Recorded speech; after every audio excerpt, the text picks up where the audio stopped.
Hi అండి, అందరికీ నమస్తే. Welcome to NGR cooking. ఈరోజు పాయసం సగ్గుబియ్యంతో రుచిగా ఈజీ పద్ధతిలో టైం తక్కువలో ముఖ్యంగా బ్యాచిలర్స్ చేసుకోవాలంటే చాలా ఉపయోగపడుతుంది.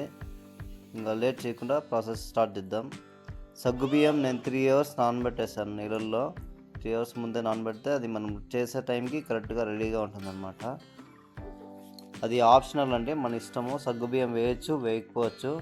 సగ్గుబియ్యం అనేది ఒళ్ళుకి మనం వేడి చేయకుండా సగ్గుబియ్యం వాడతాం. ముందు కడాయి వేడైన తర్వాత 2 స్పూన్ల నెయ్యి వేసుకొని వేడి చేసుకోవాలి.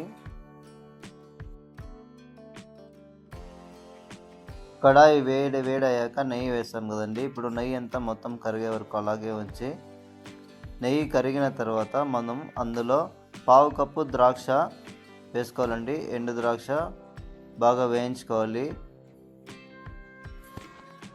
ద్రాక్ష మరి మాడిపోకుండా మనం వీడియోలో చూపించిన విధంగా అది వేగిన తర్వాత రౌండ్ షేప్ వస్తుందండి. రౌండ్ షేప్ వచ్చినప్పుడు మనం తీసి పక్కన పెట్టుకోవాలి. అది వీడియోలో చూపించిన విధంగా చూడండి, రౌండ్ షేప్ వచ్చింది. ఇలా రౌండ్ షేప్ వచ్చినప్పుడు మనం తీసి పక్కన పెట్టుకోవాలి. స్టవ్ ఆఫ్ చేసేసి తర్వాత మనం ఇప్పుడు ద్రాక్ష వేయించుకున్నాం కదండి, ఇక జీడిపప్పు వేయించుకోవాలి. అదే కడాయిలో నెయ్యి ఉంది కాబట్టి ఆ కడాయిలోనే జీడిపప్పు నేను 6 వేసుకున్నానండి. 6 జీడిపప్పు వేసుకున్నాను. ఇప్పుడు పచ్చి వాసన పోయే మాదిరి దాన్ని కొద్దిగా బ్రౌన్ కలర్ వచ్చే వరకు మనం వేయించుకోవాలి. వేయించుకున్న తర్వాత దీన్ని కూడా తీసి పక్కన ఉంచుకోవాలండి.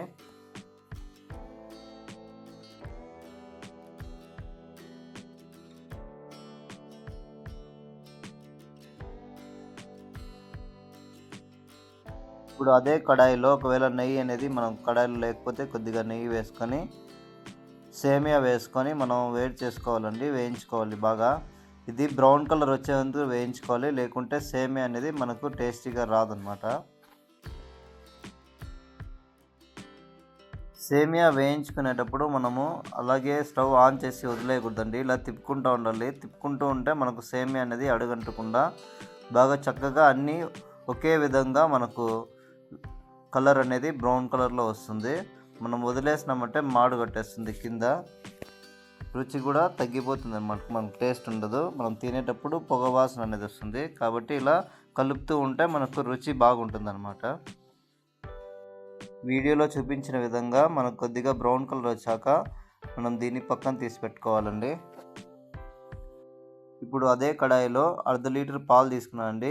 1/2 లీటర్ పాలకి నేను కొద్దిగా నీళ్ళు అనేది యాడ్ చేస్తాను. నీళ్ళు ఎందుకు యాడ్ చేస్తున్నా అంటే మనము పాయసం అంతా చేసి చల్లారిన తర్వాత అది మనకు గట్టిగా అయిపోతుంది. అలా కాకుండా కొద్దిగా నీళ్ళు పోసినట్లయితే మనకు పలుచగా ఉంటుంది అన్నమాట, తినడానికి బాగుంటుంది. దాంట్లో నేను 3/4 కప్పు చక్కెర అయితే వేసుకున్నాను అండి. చక్కెర అనేది మీ స్వీట్ని బట్టి మీరు ఎలా తింటారో మీరు తగినట్టుగా వేసుకోండి.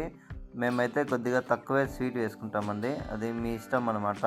మీరు రుచి తగినట్టు వాడుకోవచ్చు. తర్వాత మనము సగ్గుబియ్యం అనేది నానబెట్టినాం కదా, చూడండి ఇట్లా చేత్తో నలిపితే పొడి అయిపోవాలా. ఆ విధంగా 3 అవర్స్ నానబెట్టాం కదా. ఇప్పుడు ఆ సగ్గుబియ్యం ఆ పాలలో వేసి ఉడికించుకోవాలా. సగ్గుబియ్యం మనం వేసిన తర్వాత ఇలా కలుపుతూ ఉండాలి, లేదంటే కింద మనకు ఉండగా చేరిపోతుంది. ఇలా కలుపుతూ ఉంటే మనకు దాంట్లో విడివిడిగా వచ్చేస్తుంది. తర్వాత పాలు పొంగేటప్పుడు మనం సేమియా వేయించుకున్న సేమియా ఉంది కదా పక్కన తీసి పెట్టినది, అది వేసుకోవాలి. అందులో వేసుకొని సేమియా వేసిన తర్వాత కలుపుతూ ఉండాలి ఇలా. దీంతో పాటు యాలకుల పొడి కూడా వేసుకోవాలండి. నేను యాలకుల పొడి వేయడం వీడియోలో మిస్ అయిందండి, మీరు యాలకుల పొడి కూడా వేసుకోండి. తర్వాత మనము వేయించి పెట్టుకున్నటువంటి జీడిపప్పు ద్రాక్ష కూడా అందులో వేసి మిక్స్ చేసుకుంటూ కలుపుకుంటూ ఉండాలండి. కలుపుకున్న తర్వాత మనకు సేమియా అనేది చూసుకుంటే ఇట్లా గరిటెతో అయితే చూసుకున్నప్పుడు మనము ఉడికినట్టయితే తెలుస్తుందండి అది. ఇలా సగ్గుబియ్యం వేసి మనం సేమియా పాయసం చేసుకున్నట్లయితే ఆరోగ్యానికి చాలా మంచిదండి. మీరు కూడా ఒకసారి ట్రై చేయండి. మీకు నచ్చినట్టయితే ట్రై చేసిన తర్వాత నాకు కామెంట్ చేయండి. దయచేసి కొత్తగా ఎవరైనా వచ్చింటే మన ఛానల్ సబ్స్క్రైబ్ చేసుకొని సపోర్ట్ చేయండి. Thank you for watching.